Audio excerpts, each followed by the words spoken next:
जय हिंद दोस्तों। जैसा कि आप लोग जान रहे हैं, मैं अपनी एक सीरीज़ लेके चल रहा हूँ इंडियन हिस्ट्री की। उसमें भी अभी एंशिएंट इंडिया चल रहा है, फिर उसके बाद आपका मेडिवल इंडिया चलेगा, फिर हम मॉडर्न इंडिया चलेंगे, फिर उसके बाद हम वर्ल्ड हिस्ट्री भी पढ़ाएंगे। यानी कंप्लीट सिलेबस आपको हम अपने यूट्यूब चैनल के माध्यम से, जो सोल बुक ऑफिशियल है हमारा, उसके माध्यम से हम कंप्लीट आपको यूपीएससी का जितना भी सिलेबस है, चाहे वो हिस्ट्री हो, पॉलिटी हो, ज्योग्राफी हो, इकोनॉमी हो, साइंस हो, इन्वायरमेंट एंड इकोलॉजी हो, सारा कुछ जो है इस पर प्रोवाइड किया जाएगा। लेकिन उसके लिए एक सब्र आपको दिखाना पड़ेगा, आपको सब्र के साथ हमारे साथ चलना पड़ेगा, तभी आप ये सारी चीज़ें अच्छे से कर पाएंगे। चलिए हम लोग आगे बात करते हैं। जैसा कि हमारा पिछला 2 लेक्चर आपने देखा होगा कि किस प्रकार से इतिहास एक क्रमिक रूप से आगे बढ़ रहा है। इसी क्रम में हम आगे अब देखेंगे कि किस प्रकार से इतिहास की जो लेखन शैली है, उस इसके क्लास में बाद में लूँगा, किस प्रकार से जो इतिहास की लेखन शैली है वह हमें जो है प्रभावित करती है। जैसे जब औपनिवेशिक काल आया, औपनिवेशिक काल का मतलब क्या होता है कि जब अंग्रेज़ों ने हमारे ऊपर शासन करना शुरू किया। इसके पहले आप देखेंगे कि हमारे ऊपर अरबों ने भी आक्रमण किया। इसके पहले आप जो है कि आप देखेंगे हूण, शक, कुषाण, ये लोग आए हैं, और फिर मुग़ल हमारे पास हमारे ऊपर शासन कर रहे हैं।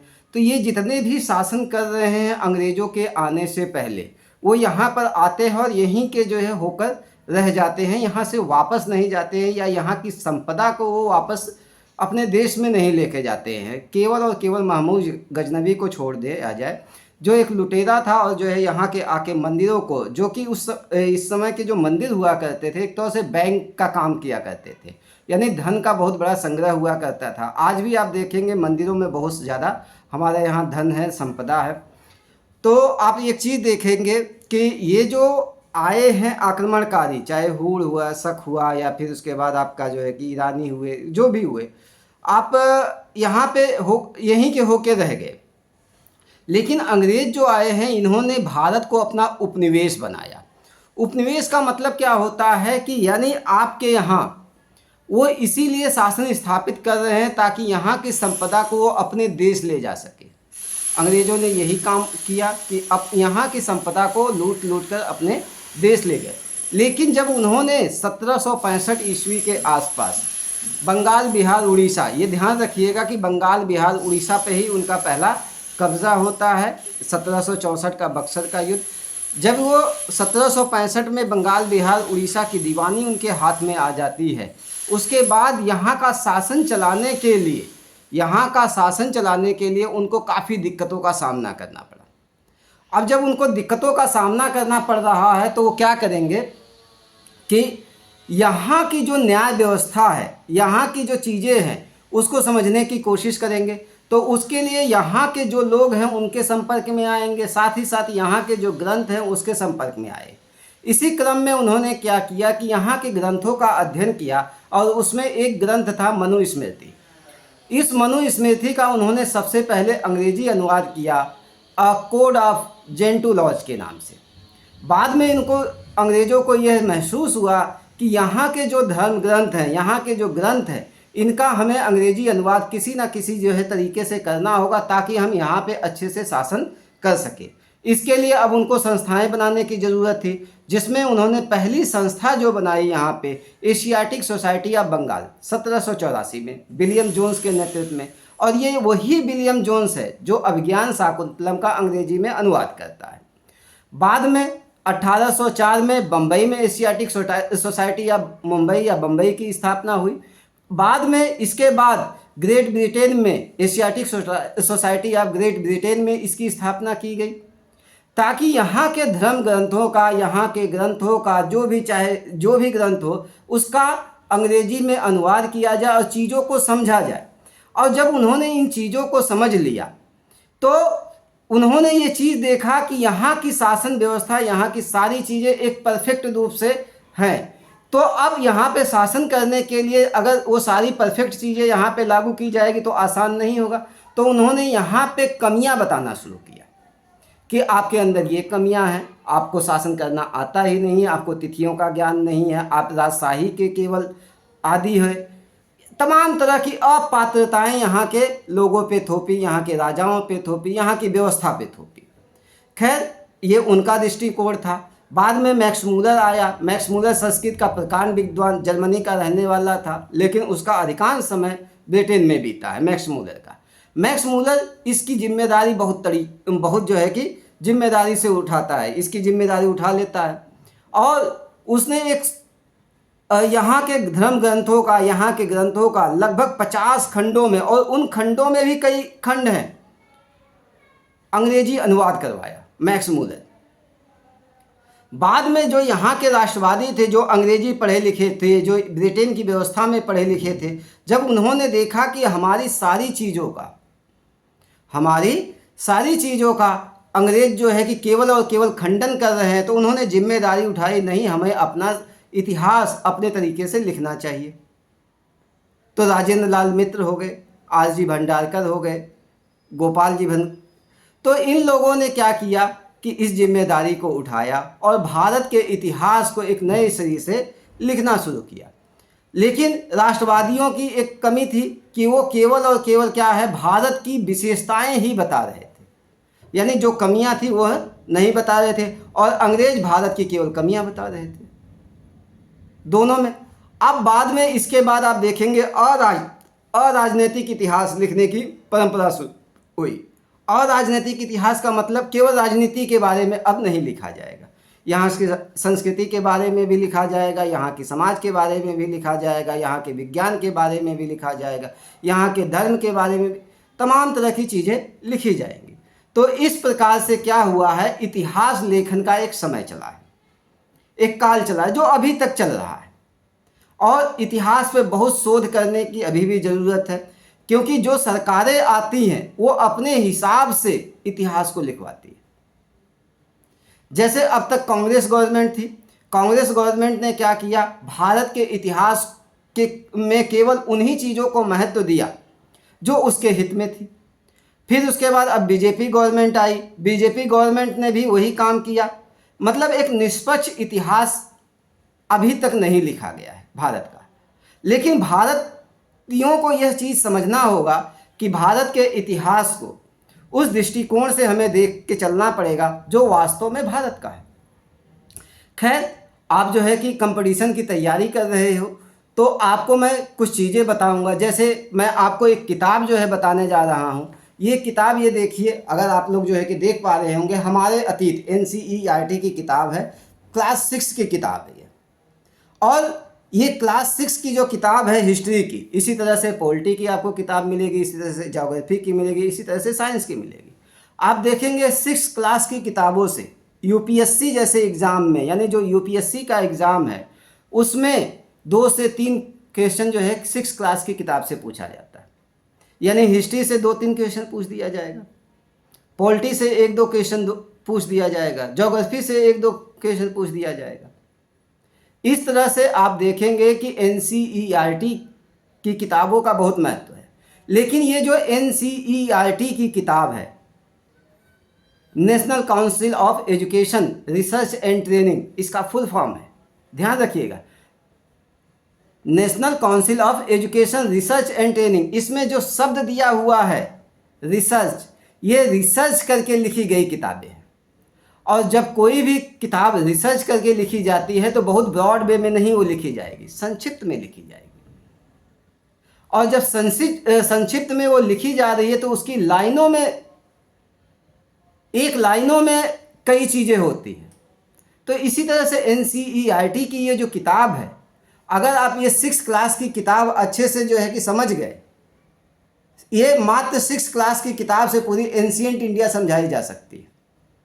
7th क्लास की किताब से मात्र मेडिवल इंडिया पूरा पढ़ाया जा सकता है। 8th क्लास की किताब से मॉडर्न इंडिया पूरा पढ़ा है। लेकिन उसके लिए उस टीचर का उस सब्जेक्ट पे रिसर्च होना, कमांड होना बहुत जरूरी है। पहला ही चैप्टर, हमारे अतीत का पहला ही चैप्टर, कब, कहाँ और कैसे, आपको ये बताता है कि ये जो पाषाण काल है, मानव जीवन की उत्पत्ति कब हुई, कहाँ हुई और कैसे हुई, और कैसे उसने अपनी संस्कृति को आगे बढ़ाया। आपको मैंने एक चीज़ बताया था कि पाषाण काल जब मनुष्य जो है बना, आदि मानव बना, उसके बाद उसने सबसे पहले किन के औजारों का इस्तेमाल करना शुरू किया? पाषाण के औजारों का, पत्थरों के औजारों का। अब उस पाषाण काल से लेकर जब तक सभ्यता नहीं बनना शुरू हुई है, जब तक संस्कृति नहीं बनी है, तब तक के इतिहास को आप देखोगे किस तरह से मानव एक संघर्ष कर रहा है। संघर्ष आज भी उसका है, लेकिन आज का संघर्ष और उस समय का संघर्ष एकदम अलग था। पेट की भूख तब भी थी, पेट की भूख आज भी है,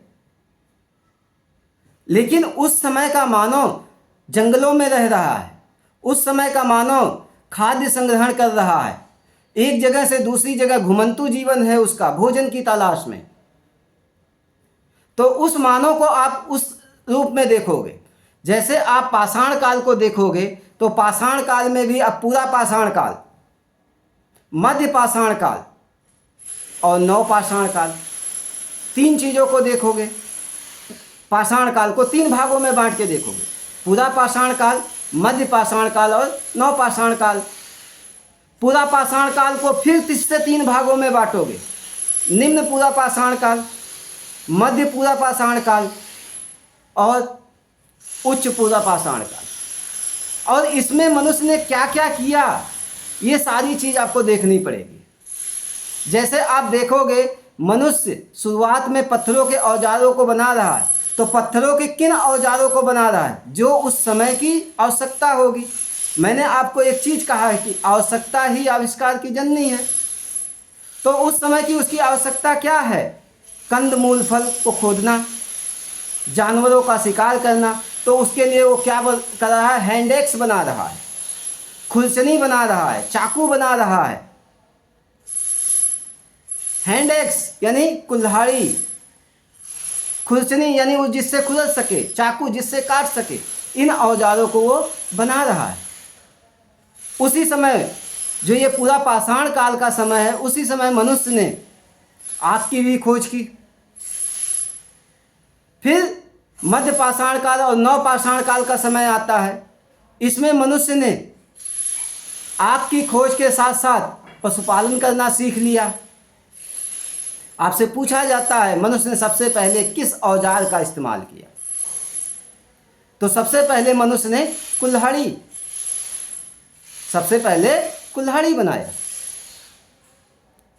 फिर उसके बाद आप देखोगे कि मनुष्य ने सबसे पहले किस पशु को पालतू बनाया, तो कुत्ते को बनाया। किस काल में बनाया? नवपाषाण काल में बनाया। आग की खोज कब की? पूरा पाषाण काल में की। पहिए की खोज कब की? पूरा पाषाण काल में की। ऐसे क्वेश्चन आपसे पूछे जाते हैं। मनुष्य ने खेती कब करना शुरू किया? नवपाषाण काल में करना शुरू किया। खेती के प्राचीनतम साक्ष्य कहाँ मिलते हैं? मेहरगढ़ में। चावल का प्राचीनतम साक्ष्य कहाँ मिलता है? कोल्डी हवा में। पशुपालन के साक्ष्य कहाँ मिलते हैं? ऐसे ऐसे क्वेश्चन पूछे जाते हैं आप लोगों से।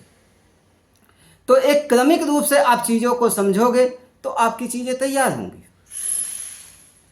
तो इस किताब को आप लोग, जो NCERT की किताब है 6th क्लास की, हमारे अतीत, इसको पढ़िए। अगर आप इसको सिस्टमेटिक तरीके से पढ़ते हो तो बहुत सी चीज़ें आपको यहाँ पे समझ में आ जाएंगी। उसमें जो मैप दिया हुआ है उसकी मैपिंग करिए। कम से कम आपको ये पता चलेगा प्राचीन काल में कौन कौन सी चीज़ें कहाँ कहाँ मिली है प्राचीन काल की। उसमें जो मैपिंग की हुई है, कोल्डी हवा आपको पता चलेगा कोल्डी हवा कहाँ है, मेहरगढ़ कहाँ पे है, बुर्ज होम कहाँ पर है। आपसे पूछा जाता है कि मनुष्य के साथ कुत्ते कहाँ दफनाए जाते थे? बुर्ज होम में। मनुष्य की चित्रकारी करने की कला हमें कहाँ पे दिखाई देती है? भीमबेटका की गुफाओं में। आजमगढ़ आपसे पूछा जाएगा, आजमगढ़ पूछा जाएगा। ये आजमगढ़ उत्तर प्रदेश वाला नहीं, MP वाला। बुर्ज होम आपसे पूछा जाता है कि बुर्ज होम कहाँ पर है। अब आप सोहन नदी के बारे में आप जानेंगे, बेलन घाटी के बारे में जानेंगे। आपसे राबर्स ब्रुश फ्रूट के बारे में पूछा जाता है, राबर्स ब्रुश फ्रूट के बारे में पूछा जाता है। ये सारी चीज़ें आपको एक सिस्टमेटिक तरीके से समझना पड़ेगा, किसने क्या क्या काम किया, कहाँ पे कौन कौन सी चीज़ें हमें मिली हैं, तब आपको इतिहास की समझ बनती जाएगी।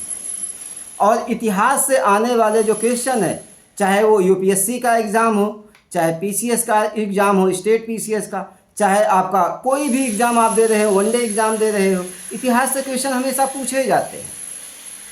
यूपीएससी में प्री में अगर हम बात करें तो प्री में 18 से 20-22 क्वेश्चन पूछे जाते हैं, यानी 100 में से आप देख लीजिए 18 से 20-22 क्वेश्चन केवल और केवल इतिहास से पूछे जाते हैं। और वहाँ से जो इतिहास से क्वेश्चन आपके पूछे जाएंगे, इतिहास की जो जानकारी होगी उससे साथ ही साथ उसमें करंट अफेयर्स की चीज़ों को जोड़ दिया जाता है। पॉलिटी से जो क्वेश्चन पूछे जाते हैं 12 से 15 क्वेश्चन पूछे जाते हैं, कभी कभी 18 क्वेश्चन पूछे जाते हैं। पॉलिटी से जो ट्रेडिशनल तरह की चीज़ें हैं और करंट अफेयर्स जोड़ दिया जाता है। तो आपको एक नया तरीका सिखाऊंगा कि किस तरह से कौन सा सब्जेक्ट आपको तैयार करना है,